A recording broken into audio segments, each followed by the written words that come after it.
Hi there, Prairie Plant Girl here. Today we're going to talk about fungus gnats. Fungus gnats. I think they are probably one of the biggest issues that people that grow plants inside deal with, and they can quickly get out of control in your house if you don't take care of them. They're really not harmful to us as people or pets or anything else, and really the actual gnat isn't really that harmful to your plants, but they lay their eggs in the soil of your plants, and the eggs turn into the little larvae, and the larvae can, once they become a big enough population, start to cause problems for us. First, let's talk about what they are. They are a very small little insect. They have long legs, they have long antennae. They're about a 1/16 to an 1/8 of an inch long. And that is, they have clear wings. And so sometimes people might think they have fungus gnats when they have fruit flies, or they might think they have fruit flies and they have fungus gnats. To me, one of the easiest ways to tell the difference is a fruit fly has kind of a reddish color to it. I think they're actually a tiny bit smaller, but I'm not sure. But they definitely have a color difference. So the fungus gnat is going to have more of a dark look to it, and the fruit fly is going to have more of a reddish hue to it. So that's just an easy way to distinguish them. Also, the fungus gnats are going to be hanging around your plants on the soil more. The fruit flies are going to be hanging around the fruit more, and like your compost. If you have a compost bin or something in the house, they're going to tend to want to congregate there. But the fungus gnats are going to want to be around your plants. So that's one way to kind of differentiate between the two.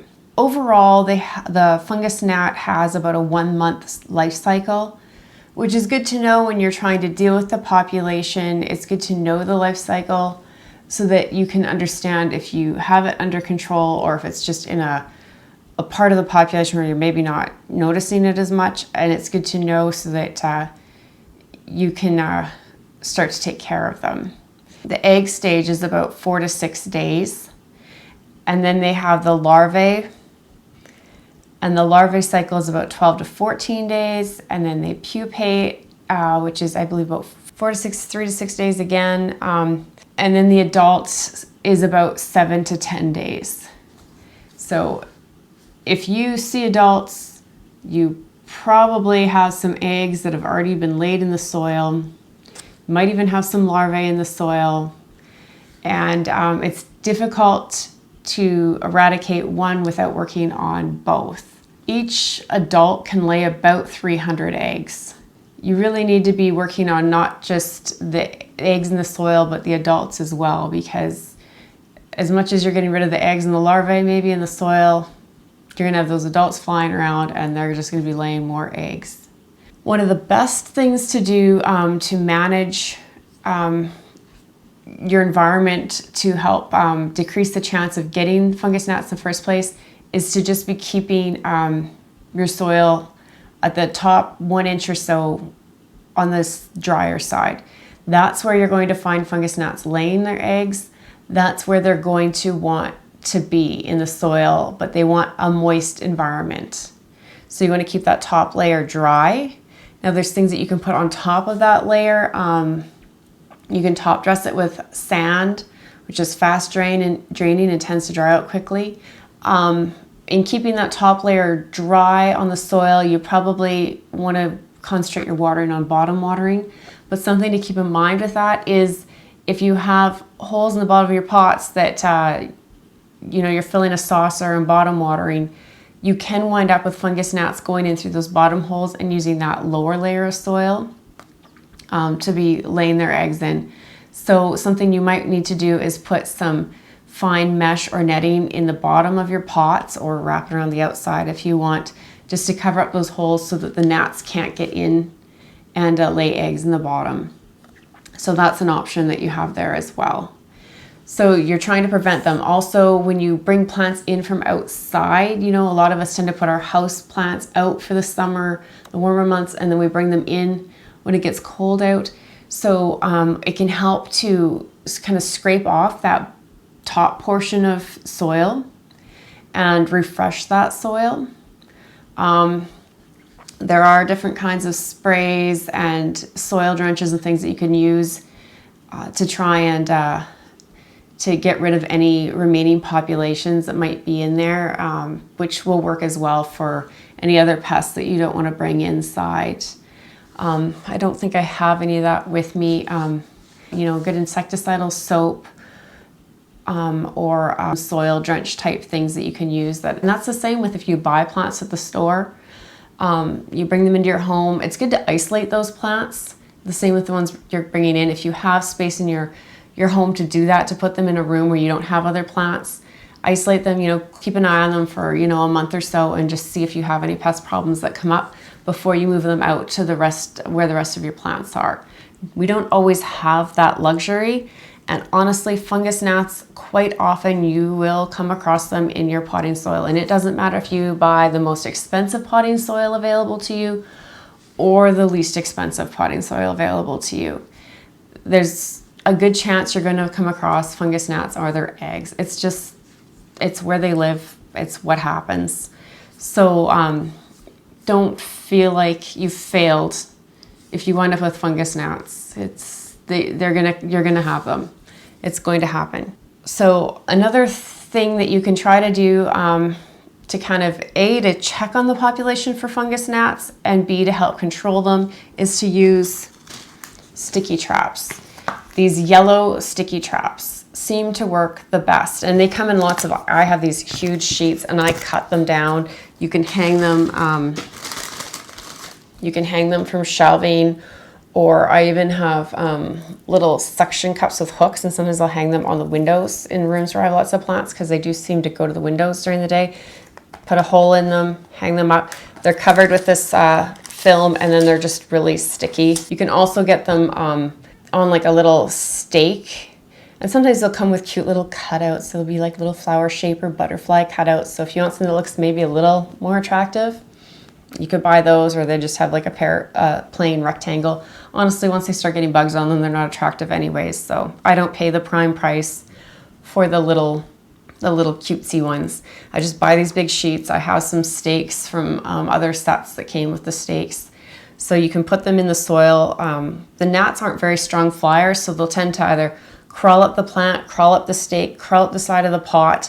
So you want to try and locate them kind of on that horizontal plane, the sticky paper, and then they'll kind of just crawl right onto it and be stuck, or just hang them close down by your plant where the fungus gnat might start to fly away from the plant, and then it'll get stuck. It's not going to avoid the page usually, and it'll just get stuck to it. So that's, I think, the best way to A, get rid of the adults, and B, keep an eye on the population so you know if you have fungus gnats. You know, you might not notice them right away if you just have a small population, and these little traps will trap them, and then you'll know. So it doesn't hurt to just have, you know, one or two sticking around where you keep your plants, especially if you're starting seedlings and things.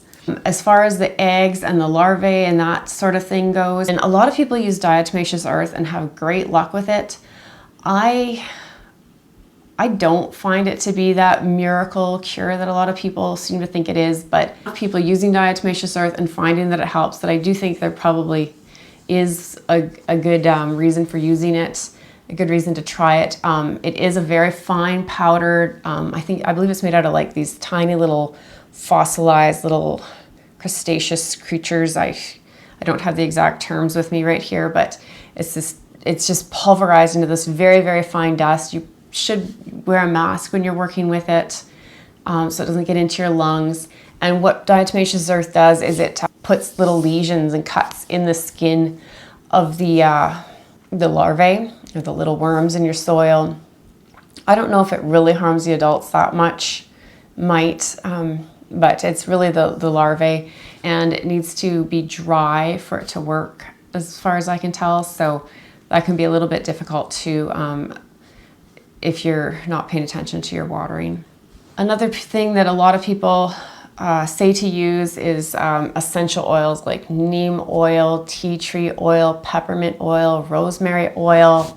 I'm not a big proponent of oils and using the oils in my house and my plants. And from what I've seen, most of those things are mixed with like an insecticidal soap, and I suspect the insecticidal soap is probably doing a lot. And what's probably really helping with those oils is the strong scent is probably discouraging the insects from being near those plants. But I don't know. It's something to try if you like using things like that with your plants. But you do have to be careful because strong light and oils on leaves and plants can be harmful. So it's something to be careful with and do your research with. Some people like to heat their soil. They'll cook it in the oven. I've heard of people cooking it out on the barbecue in foil pans to, because it does get stinky. Or they'll heat it in the microwave in plastic bags or containers. And what they say they're doing is they're sterilizing the soil to kill off any worms or eggs or anything that are in the soil. And you have to heat it to a good high temperature. And to me, it's, again, not something that I am interested in doing. I go through a lot of soil, for one. And for two, you want some of those beneficial microbial kind of things that are happening in the soil. They're good for your plants. And I just feel like, you're getting rid of the nutrients and the good bacteria and the good microbial activity. And I don't want to do that with my soil. So I steer away from that. Also, some people have had good luck, they say, with hydrogen peroxide in their soil. I believe it's a 3% mixture that people will use, and they use it as a soil drench. Again, I've tried it. I really question how well this works. I think it's one of those kind of anecdotal things. You pour hydrogen peroxide in a plant on the soil. The theory is that it kills off any fungus that's in the soil, kind of sterilizes the soil that way, which again, I don't want a sterile growing medium. And then, it's supposed to make it so that the fungus gnats don't want to lay their eggs and the babies don't live there. But I think a lot of it is when you pour that into the soil, there's lots of exciting foaming and bubbling action that happens. And I think that gets people really feeling like they've done something to their soil, like it's really, really doing something. And I've tried it and I don't see those same results. I'm a little bit skeptical, and I've done some research on it, and I'm not totally sold on that method. I've just told you about a few things that I think work and a few things that I don't think work.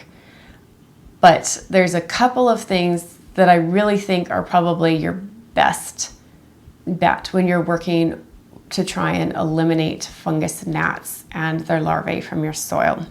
The number one thing that I like to use is Mosquito Dunks. In some places you can buy mosquito bits, which are made for indoor houseplants. Here, very difficult to buy them. I don't know why. So I've never tried the bits, but they're supposed to be the same thing. So a lot of gardeners have heard of BT, and it's BTK that they use for like cabbage worms and that type of thing out in the garden. It's a very specific bacteria that when is ingested into the worms, basically digest them from the inside out. Sounds gross, but it's very effective for those cabbage worms and larvae and tomato hornworms. I think it works for as well. This is BT, but it's BTI. Bacillus thuringiensis, and then the I is Israelensis. Israelensis? I don't know. I know I'm saying that wrong, but it's BTI is what you want for the fungus gnat larvae. This works for fungus gnat larvae. It works for mosquito larvae. And these are made, they're just held together in these little kind of donut things. And they're made for putting in like rain barrels or like small ponds, things like that. That's what this is made for. And lots of times I just take them and I just throw one in my watering can. And then when I fill it up, you know, it gets nice and wet, you need to leave it for like 5-10 minutes, let it get wet. This thing starts to break apart. You water with that water, and then the bacteria is in there. The only drawback to that is these will start to kind of come apart, and then they'll clog my watering can. So this year what I've actually done is I have a big bucket of water, and I've popped one of these in the bucket, and then I just continually keep the bucket full, and then these aren't getting dried out. I don't have to kind of reactivate it, and I can just fill my watering can from there and use it.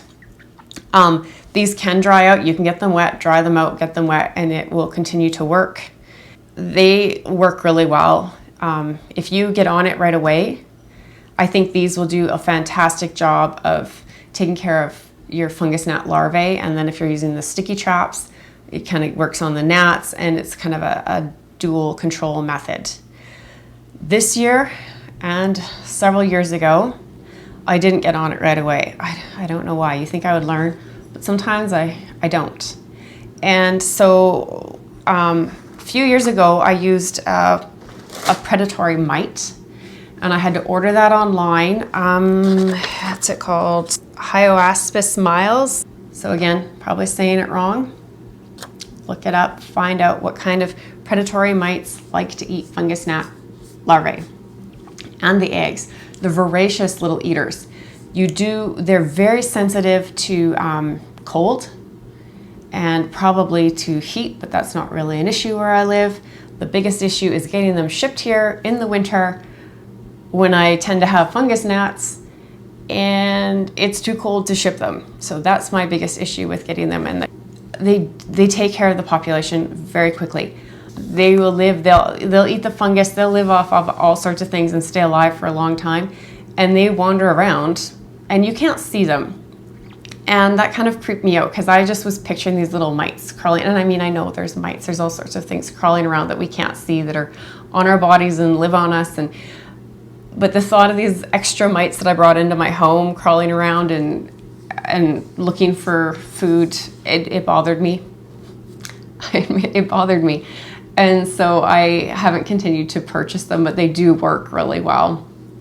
They'll move around from pot to pot, looking, seeking out more food, and they'll live for a long time, and they can live for quite a while actually without even a food source, is my understanding. So they work really well in that way. The hardest part, like I said, is getting them here, and you have to kind of get over that factor of thinking that they are kind of moving about your space more than maybe you want. There's another type of thing that you can get that's a predatory product, and it's nematodes, and I have some here. And they're just like a little round jelly ball. You might have heard of poppers. These are Nema, I think.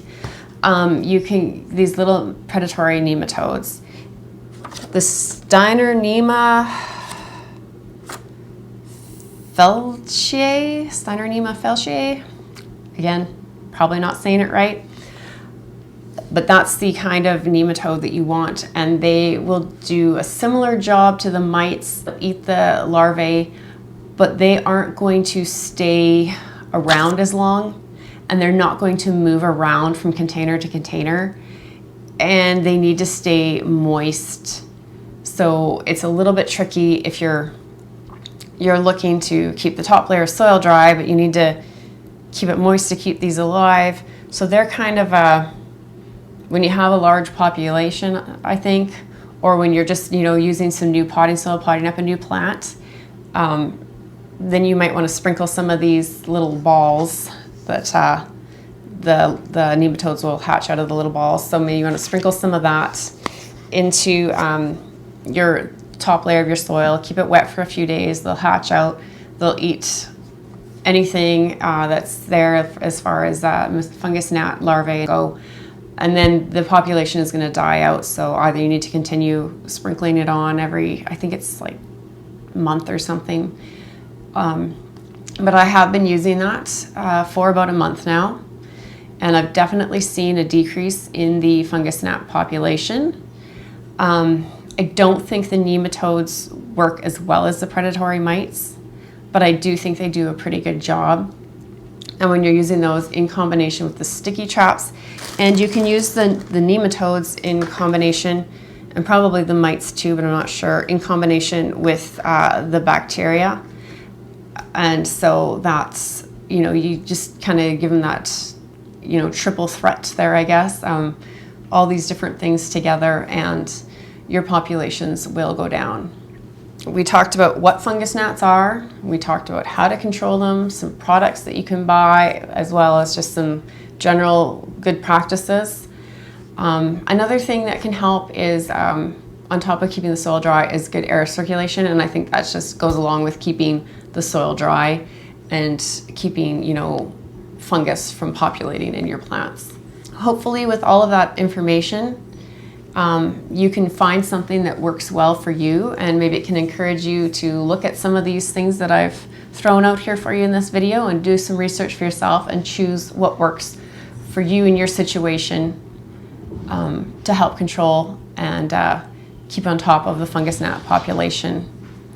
So thanks for watching, and we'll see you next time. Bye.